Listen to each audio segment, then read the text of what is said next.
Inside Michigan basketball, delivered by UPS. One of the most impressive things about Michigan's run toward what they hope will be a 14th Big Ten championship banner is how well they've done on the road. This Wolverine club heading to West Lafayette at Purdue was embarking on what could be their 6th road win of the season. That would be the most since 1993. It would take guts, it would take a comeback, and it would take some early inspiration. You cannot just go into a game and just say, okay, this is another game. No, you got to create edges every night. We create, an edge was created with Nebraska. An edge was created in Nebraska when things were said. An edge is always created when we play Ohio State, Michigan State. How are you going to create an edge today? The only way that you do it, it's got to be right in your mind. It's got to be right in these people right here. Everybody's got to do it, all the way from Brad to Jordan. The youngest guy, or the newest guy on the team, to the guy who's been through it all. Everybody's got a piece of this, Max. Everybody. And it's a pat on the back. It's a tug on the shirt. It's a you can do it, or get your mind right and go back out there. That's your win. This time of the year, this is down the stretch. 27. This isn't new. I don't have anything new for you other than to say you got to fabricate this stuff tonight. You got to go out there personally, right, with your personality, your number on the line here. Michigan was looking to stay atop the Big Ten and pick up their 4th straight win in the series against a Purdue team that was the only one in the conference yet to beat a top 25 club. Sure looked like the Boilermakers were well aware of that fact. They jumped out to a big first-half lead on the strength of Tyrone Johnson's sharp shooting eye. He scored 16 first-half points that included burning Michigan repeatedly from behind the arc. Tyrone Johnson, another 3, another one. Johnson helped the Boilers to a 19-point cushion, frustrating Michigan into a 29.5% shooting performance in the opening half. The Wolverines would put together a nice 10-2 run to get it down to single digits before Purdue closed the half with a final 4 points. U of M trailed 13 at the break. Michigan collected themselves and buckled down on defense in the second half. Offensively, a pair of Indiana-born kids rose to the occasion in front of friends and family. Glenn Robinson knocked in 10 of his 17 in the second half, including his usual high wire act. Now spins, goes left corner for Albrecht. Albrecht, alley-oop. Robinson stuffs it through. And Zach Irvin drained a couple of huge threes. Robinson clicking up the left wing to Irvin. Irvin fires for 3. Bingo! Left side, Zach Irvin. That's a huge bucket for the freshman. After trailing the entire game, Michigan would get a pair of Robinson free throws to tie it at 63.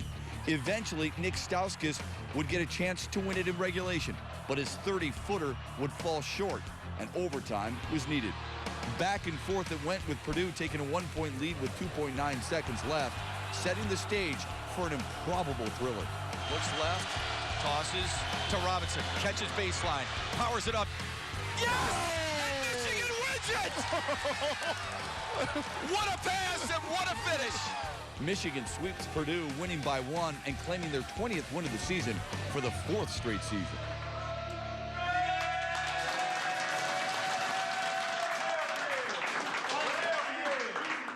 When you have high character and you believe in each other, you believe in your coaches, you believe in the program, you believe in the University of Michigan, anything happens.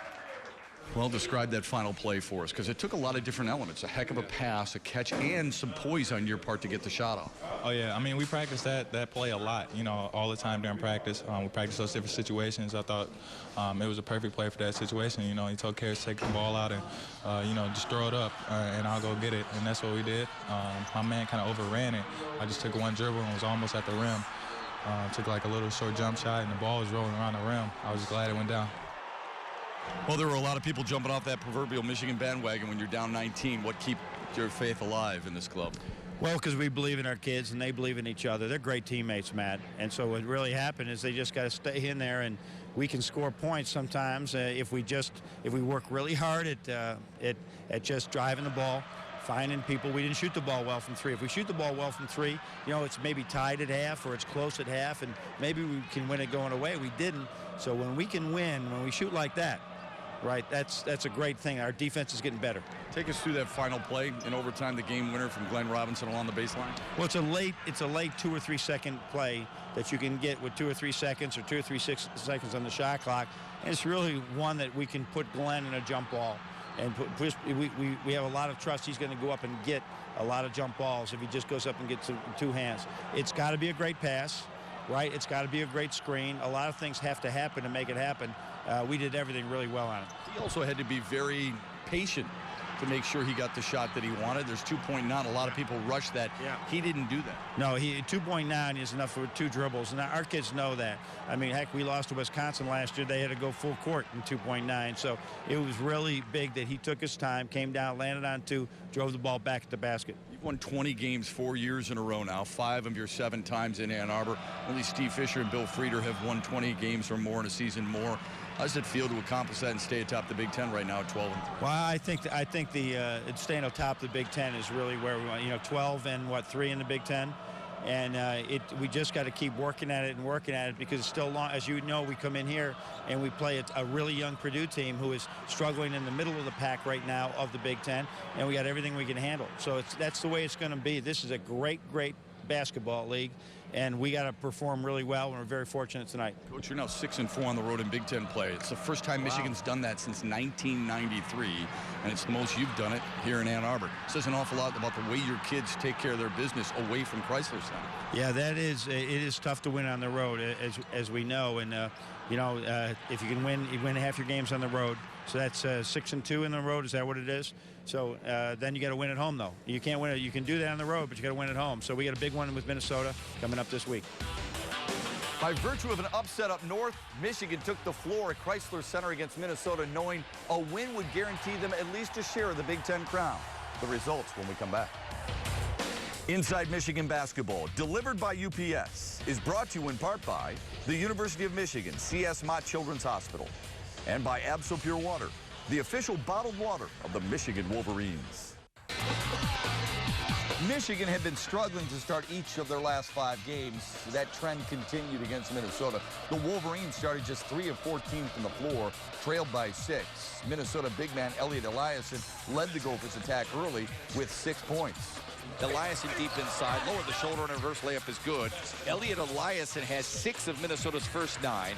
Michigan would then hit their next 4 shots with big threes from Karis LeVert and Nick Stauskas. Andre Hollins, hop step in the lane. Tough shot blocked by Robinson.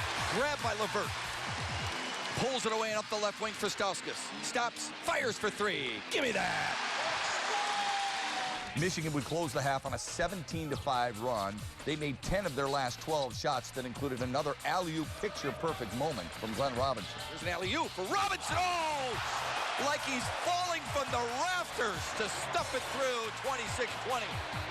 He and Stauskas would team up again later for just as impressive but less spectacular of a lay-in, and Michigan led it 31-20 at the break. The second half started sloppily for both teams, and then Minnesota found their shooting eye, nailing 8 of their first 12 shots, including a 3 from Austin Hollins to get within 4. Right wing for Hollins. A ball fake, got Stauskas up in the air, sidesteps and nails the triple. Michigan fought right back, and it stayed tight the rest of the way, with Hollins drilling triples and Michigan getting big-time plays from Robinson and Karis LeVert. Puts it all Albrecht up ahead for LeVert. LeVert alley-oop. Oh, yeah! You don't run it any better than that. 50-46. They were within a couple points of us, and I know we needed the crowd. We needed all the energy we could get, and that kind of amped us up, got us going and getting stops on defense and got on transition and do what we do best. But the hustle play of the night came with about 3.5 minutes to go, and Michigan leading by just 2. Spike Albrecht kept alive a loose ball and an offensive rebound, and then found Jordan Morgan for the finish. Morgan off the glass and good. What an effort by Spike Albrecht to push Michigan in front by 4. I found myself kind of under the hoop when the shot went up, and usually I sprint back on defense, but I thought I had a chance to get an offensive rebound, and luckily the ball went our way, and J-Mo was there for the finish. That's just the type of plays he makes, hustle plays, and that's the difference in games like that, especially those type of plays in that game changed the whole game. Michigan would end up shooting 50% for the game and get another balanced scoring attack led by Nick Stauskas, who poured in 21 that included 5 triples. His league-best 11th 20-point performance of the year.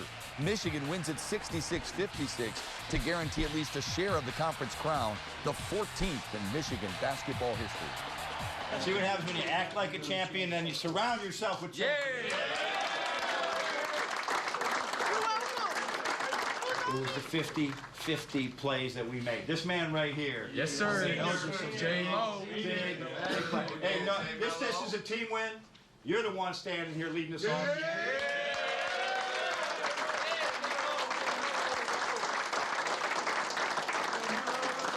So we have a share of the Big Ten championship. So let's give it up for that.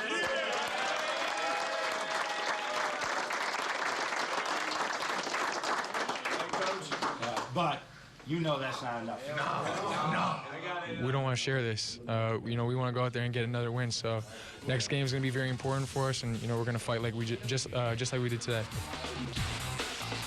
I've been doing this a long time, but one of the coolest things I can ever remember is what I saw after Michigan beat Minnesota. The 1989 national champions were in John Beilein's locker room, and they sang the victors with your team.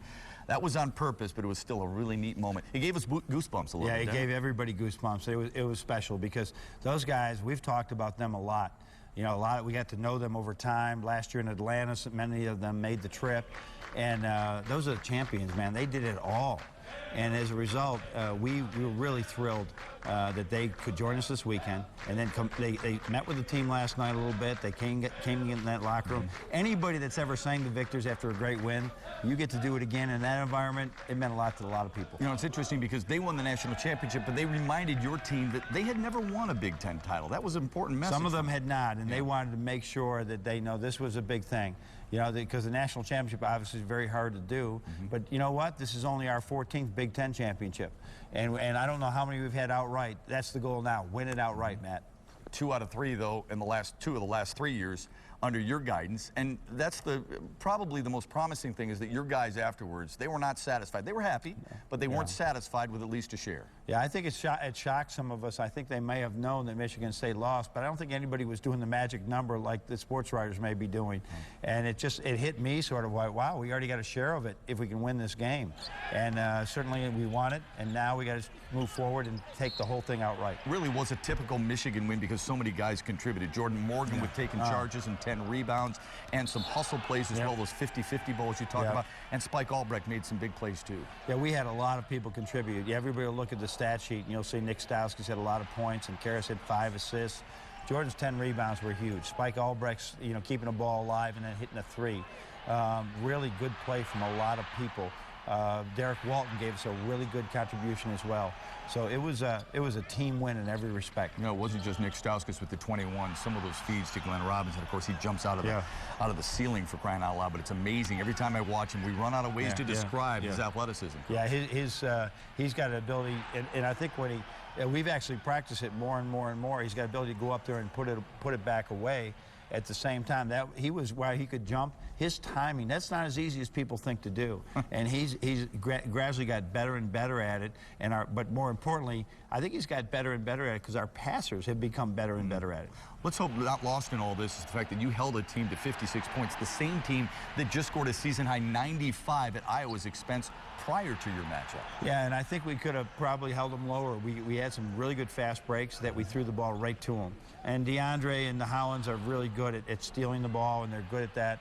But we got to clean that up, that's for sure. But to hold them to under 60 points, that's a goal, to hold people under 60 points. That was a big part of it because while I think we were good offensively, I didn't think we were great because of the turnovers. Coffee with the Coach presented by Tim Hortons. This week's question from John in Bethesda, Maryland. How has this team improved on the road, and where do they need to improve, keeping in mind the 6 road wins in Big Ten play, the most since 1993 for a Michigan basketball team? Yeah, it's tough to win on the road, and I just think we have sometimes winning on the road is not about don't turn it over.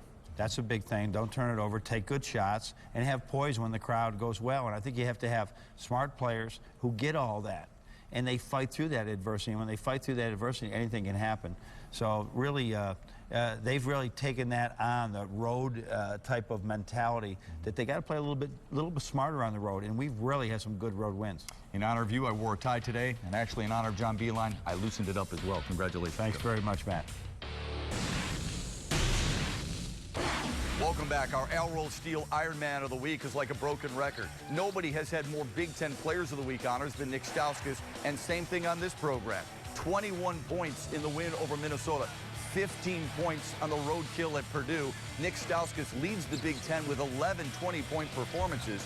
Nick Stauskas, courtesy of his 5 triples in the win over Minnesota, is our Al Roll Steel Ironman of the Week.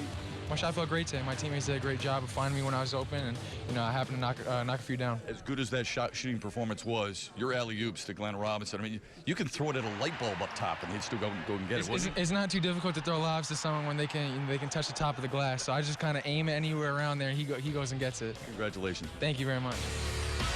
Last summer it was John Beilein representing his country. This summer it will be Kim Barnes-Arico. That story is right around the corner. And welcome back. Earlier this week, Michigan women's head basketball coach Kim Barnes-Arico was honored, but it means an added workload to her future. Sarah Van Meter explains. On Wednesday, Coach was named to the coaching staff of the USA Basketball Under-18 national team. She'll join head coach Dawn Staley of South Carolina on the court this summer, developing the country's best teenagers. It's always been a dream of mine. I've always really wished that I could coach, and represent our country in that way. So I was really thrilled for the opportunity. Barnes-Arico is in her second season at Michigan. She led the Wolverines to the NCAA tournament last spring and compiled the best single-season record in program history with 22 wins. The players in the program believe that they are on the verge of being a part of something incredibly special and building a championship program, which is something that hasn't been done before. So the kids are young, they're inexperienced, but they are incredible. They've been working every single day. We've been in every single game. We've had some sensational wins. We've had a player of the week. We have had a freshman of the week. And most recently, we've had an academic All-American. I mean, what an incredible year on a year that was supposed to be a transition type of year. The U.S. will face 7 other teams from the Western Hemisphere this summer, with the top 4 teams qualifying for the World Championships in 2015. Coach and the Wolverines are off until Thursday when they begin play in the Big Ten tournament in Indianapolis. For Inside Michigan Basketball, I'm Sarah Van Meter. All right, Sarah, thanks. There was some inspiration in the building at Chrysler Center on Saturday. It came in the form of Michigan's lone basketball championship. We'll have the story right after this. Inside Michigan Basketball, delivered by UPS. Let UPS put the power of logistics to work for you.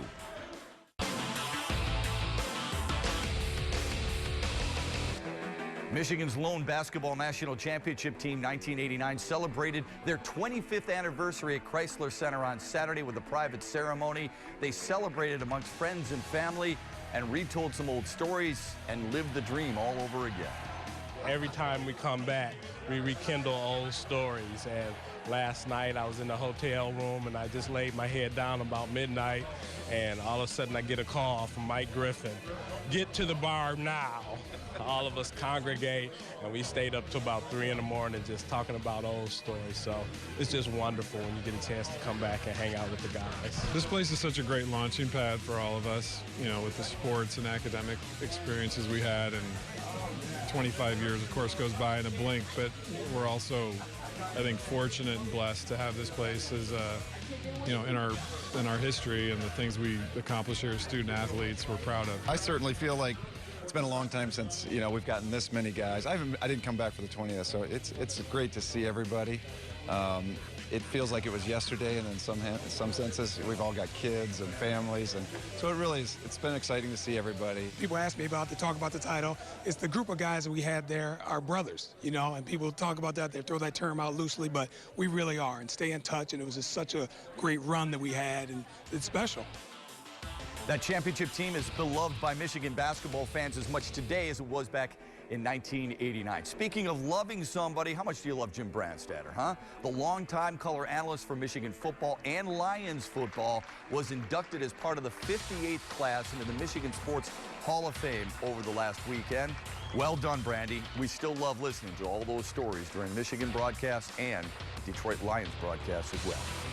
That'll do it for this week's edition of Inside Michigan Basketball. We're glad you've joined us as the Wolverines clinch at least a share of the Big Ten crown. Now the quest is to win it outright. 2 games left to get it done. The magic number is 1, a road game at Illinois and a home game against Indiana. We'll recap it for you next week right here on Inside Michigan Basketball. Go Blue.